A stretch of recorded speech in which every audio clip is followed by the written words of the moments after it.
الحمد لله واحد الأحد الفرد الصمد الذي لم يلد ولم يولد ولم يكن له كفوا أحد والصلاة والسلام عليك مرسلين الحمد لله رب العالمين أما بعد қадірлі қауым, құрметті көпшілік, мынау жақсылар, барлықтарыңызға тек қана аманшылық тілейміз.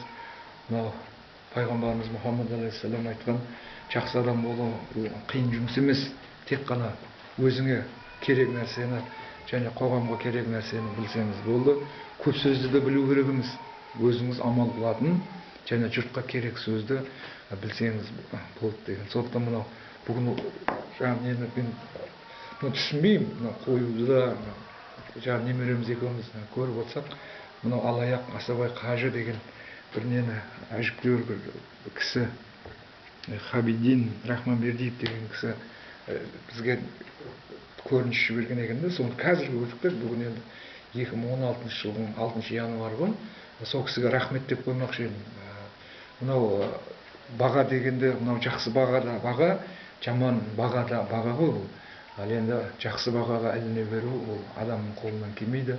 Себебі пайғамбарларымыздың артынан, өз Құдайдың атынан, патшалардың атынан адамдар әңгіме айтып жатыр. Біз ол кісілердің қасында біздер ешкім емес. Біз сондықтан біздің де артымыздан әңгіме ергеніне мен өзім қуанамын. Себебі әңгіме ерген адам артынан еріп жатыр ғой, таспен ұрады.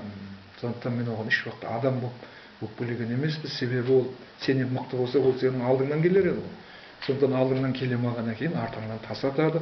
Сол тастарды жиып тау болып, сол шындықтың үстіне шығамыз деп жүрген азаматтың менде біреуін. Сондықтан Хабеке, мынау сізге үлкен рахмет. Егерде ол алаяқ Асабай қажы деп жазбасаңыз, ол шынында да адамдарды өзіңізге қарата алмайсыз.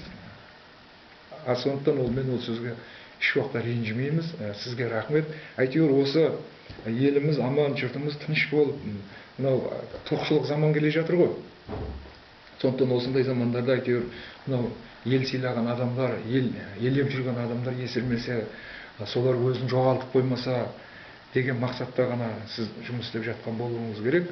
Мынау сізге үлкен рахмет. Ал енді жаңағыдай ғана қолыңыздағы құжаттардың бәрі өте дұрыс. Сондай болған рас, жаңағыдай заң жағынан да, бірақ соның адамгершілік жағын сізге түсіндіріп айтып қояйын деген едік. Бізде табиғатымыз өзі сенгіш адамбыз. Өзіміз түбі сенгіш адам. Сөйтіп жаңа участковыйымыз, жаңа Балықұл Шырынбай деген жігіт участковыйымыз еді. Сол 2007 жылы біздің Ташкентте бір 4 бөлмелі үйді қосып алғанбыз. 2 бөлмелі үй мен 6 бөлмелі үйіміз бар. 3 бөлмелі үйіміз бар, және 1 бөлмелі үйіміз бар. Ол әлі де бар, біреуінде сатқан емес. Сөйтіп жаңа баламыз участковый ол кезде. Сөйтіп келіп сұрады Асабай көке, баламды оқуға жіберейін деп едім. Ана неңізді беріп тұрыңызшы. Үйдің кілтін деді де. Біледі ғой, күнде семейіне араласамыз. Ініміз болып қойған ол. Сөйтіп бере салды кілтті.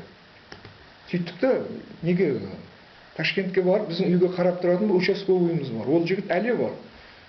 Соған айттым, ана бір милиция кеп кіреді ана үйге. Соған үндемеңіз дедім де, қағандарына қарай беріңіз деп қойдым. Ай сайын жаңа милиция балаға бір нәрсе беріп тұрамыз, әлі де беріп тұрамыз жаңа балаға. Қазір енді квартиранттар қойып қойдық, бірақ сол бала жаңағыдай үйіміз тұратын жерде милиция бала соған қарап тұрады. Кейін ойымызда ешнәрсе жоқ, мына жерде бір ұнды, таможняда ұн көп болып кетті, ұн тағы түсіп, соның кесірінде мына жерде ненің правоохранительный органдармен тартысып қаламын мен өмір. Солармен түсініспеушілік қылды да, бұлар мен қылмыстық іс қозғап, Жетісайдың өзінде 3 мәрте сотталдым. Өзбекстанда 7 мәрте сотталдым мен. Қазір мына Шымкент қаласы соттап жатыр. Былтырғы декабрьдан бері. Бірақ әлі несін тапқан жоқ, ақиқатына жеткен жоқ. Кеше мынау Нұр Отанның үлкен бастығына да кірдім Нұрсаттағы. Сөйтіп ол кісіге де түсіндіріп айтып қойдым. Сөйтіп баяғы нелердің бәрі копиясы тұр ғой үйде. Сөйтіп паспортымды 2009 жылы берді де, 2007-де алып қойды. Кілтті Шырынбайға берсем, жаңағы Абдырахман Мақсым айтқандай, нені паспортымды милиция алып қойды, Жетісайдың милициясы. Ол кезде Өзбекстанның азаматымды. Сөйтіп 2009 жылы бергеннен кейін бардық неге? Шалқар келсек, отыра бер. 2009 жылы 2 жыл өтіп кетті ғой. Сөйтіп барсам, баяғы милиция балам, біз сіздің үйіңізді дейді, Шалқар жәңке отыра бер. 7-ші жылы сізге дейді 11.000 ақш долларын беріп, сіздің үйіңізді сатып алғанмын дейді маған. Мен енді әбден көргенбіз ғой, соттасып та көргенбіз. Бала кезімізден таяқ жеп те көргенбіз, алданып та көргенбіз. Сөйтіп шырағым дедім, бұл шындыққа жанаспайды ғой дедім. Сен органның адамысың. Сен ақша берген болсаң, сенің қолыңда расписка болу керек. Документ сенің қолыңда болу керек. Ол үйдің документі менің қолымда болса. Сіз ертең шарманда боласыз ғой дедім, дәлелдей алмайсыз ғой. Деді мен дедім, бұндай қыларам, бұндай қыларам. Енді біз кеп қалдық қой енді. Бізден құтылдым деп тұрды ол. Сөйтіп, неге прокуратураға арыз жазыпты. Милиция болады. Жаман өмірі милициялар терпейлі. Мынаның ішінде қазір Шымкент қаласының 10 полковнигі маған терпейлі болып тұр. Асабай мені боқтап кетті, Асабай мені ұрып кетті, погонымды жұлып алды деп. Шалқар оқып шықтым ба? 10 милиция мен ұрып кетіппін. Ол да сол, Асабай мені үйтіп кетті. Терпейлі да ол. Мен бір мәрте 7 ай, бір мәрте 1 жыл 7 ай түрмеде отырған адаммын. Жаман абыройлы боласың ондай статьямен қамалсаң. Түрмеде барып, рахатқа отырасың. Сөйтіп күлдім. Сонымен жанжал басталып кетті. Жаңа қағаздардың бәрі заңның алдында дұрыс. Бірақ Құдайдың алдында ол дұрыс емес. Сондықтан оны қолдады да. Ол уже арыз жазып қойды. Сөйтіп барып, бір адвокатқа бардым. Асабай ака деді, Герман Хигай деген адвокатым бар еді. Ол да әлі бар, мықты адвокат ол. Герман Хигай. Асабай дейді, тебе даже не то, что дома тебе нос не отрежет, мұрныңды балта кесілейді деді. Сен ол 11.000 деген бізде Өзбекстанда не жоқ деді. Жаңағыдай, ол 11.000 доллар сізге төлете алмайды олар деді. Сізге деді, баяғы 11.000 долларды сумға айландырады да, сум деді қазір өте нашар деді, 1,5 долларменен жеңіп шығасыз деді. Енді мен заңды түсінбегеннен кейін мен ұялмай барып айттым ғой.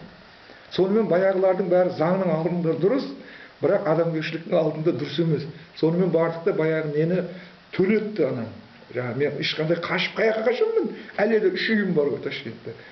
Қайнатам тұрады қаланың ортасында, туысқандарым бар, жора жолдастарым бар. Қаяққа қашамын мен? Сөйтіп барып, жаңағыдай нені төледік, где-то 1700 доллар төледік та, сол 2007 жылы үйімізді өзімізге қайтарып берді. Енді қазір 2007-ден бері 9 жыл болатын болса, айына 200 доллардан бір квартирант отырғызып қойғанбыз. Тағы да бір милицияны отырғызып қойғанбыз. Шырмай ұқсағанда. Сонда енді жылына 2000 доллардан болса, 10 жылда 20.000 доллар, ол 20.000 доллар болып қайтты. Жаңағы үй қымбаттап кетті қазір. Ол жерде ол ешкім, менен басқа ол жерде ешкім ұтқан жоқ. Мен ол жерде ұтып шықтым.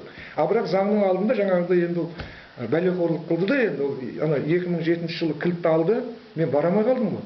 Сол кезде жаңағыдай несіне милициялығына барып терпилау болды да, біз оны да жеңіп шықтық.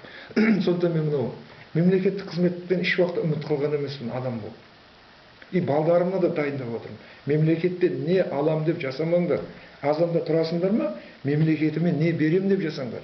Мемлекет деген мынау больница, мемлекет деген мүгедек, мемлекет сенің тыныштығыңды қорғап тұрған армия, заңды қорғап тұрған милиция. Оның қайтып аузынан жүріп айлық аласың. Қазіргі жігіттерге таң қаламын мен Шалқар. Қалай дендері сап-сау балдар барып әкімшілікте ақ көйлекпен галстук тағып айлық алып жүрді. Мен өліп қалсам да, әзірде инвалид болсам да, барып мемлекеттің жұмысын істемес едім мен. Мен мемлекетке жәрдем берер едім, бюджетке ақша құяр едім мен. Білдіңіздер ғой? Сондықтан айналайын жаңа бір Хабиддин Рахманбердиев деген кісі, сізге үлкен рахмет. Мен сіздің садаға кетейін. Нені теманы өте громкий қылып қойыпсыз да, алаяқ Асабай Қажы деп. Ол шынында да біздің енді бүкіл елге жағылмайсың ғой. Сондықтан мынау президентіміздің өзі жағылмай жатыр. Халыққа осынша еңбек қылса да. Сондықтан сіз алаяқ дейсіз ба, қараяқ дейсіз ба, әйтеуір бізге баға беріп тұрғаныңызды қалар едік. Ал сондықтан мынау жаңағы енді таныстығымыз достыққа айлансын, достығымыз бауырлыққа айланып, қамшының сабындай өмір, жаңағыдай 11 мәрте сотталып жүр. Қазір Шымкентте соттап отыр. Шалқар деген інімізге отыр қазір. Осы жерде парикмахер болып істейді. Кеше беріп жібердім де, маған тағы Құдай берді. Мынау Шымкенттегі 11 полковник Асабай ұрып кетті деп, оқып шықтың ба? Оқып шықтым. Шындыққа сәйкес емес? Үйет қой. Мен қайтейін. 11 полковник келіп, әйелімді қарғап кетті дейді, мен боқтап кетті дейді. Мен оларды ұрып кетіппін кабинетінде. аят емес бұл. Оған мен бір өзім шамам келмейді ғой. Сонда Ғабиден Ақсақал, қоғамдық ұйымыңыз құтты болсын. Осы жұмыста жолыңыз жарық болсын. Бала шағаңыз жүзіңіз жарық болып, жолыңыз ашық болсын, бала шағаңыз аман болсын. Бұл кім? Жаңа біздің Абдыраман Мақсымға да рахмет. Біздің енді елдің ішінде абыройымызды көтеріп, мына кеше мына бауырымызды айтып жатыр. Қазір ол белгілі адам ғой, біздің туысқанымыз, оны елдің бәрі біледі ғой. Сондықтан мен ол алаяқ дегенге мен намыстанбаймын. Енді ол соны өздері қойып отырса, осынша 400 мың халқы мақтар алды. Сонда кім болады? 500 просмотрдың ішінде 112-сі үлкен адамдар маған баға берген. Үлкен мемлекеттік қайраткерлер маған баға берген. Олардың қасында ол Абдыраман Мақсымның ол мен алаяқ дегені, сіздің қараяқ дегеніңіз ол мен ешкімде жаңағы море по колено дей ма? Сондықтан ол маған ешқандай тәсір етпейді. Бірақ сізге мен өзім разымын. Сіз біздің әр немізді, просмотрымызды көріп, өстіп баға беріп отырсаңыз, Ғабиден Ақсақал, сізбен келісеміз. Сондықтан ақ-қарасын өзі уақыт барлық нәрсеге емші ғой, уақыт келе бәрі жақсы болып кетеді. Халық сыншы, ол кімнің кім екенін халық өзі ажыратып алады. Сондықтан мына бірінші просмотрыңызға үйдің жағдайын алаяқ деп, мен оның ләжім жоқ қой, бүкіл 36 миллион өзбек жабылып жатса, мен бір өзім қайтемін енді. Қазір өзім бауырларым, інілерім жармасып жатыр, өзіміздің рулас балдар екен, маған тармасып жүргендер. Сондықтан сізге тек қана Ғабиден Ақсақал рахмет. Шымкентке барсам сізді өзім іздеп жолығамын. Рахмет сізге.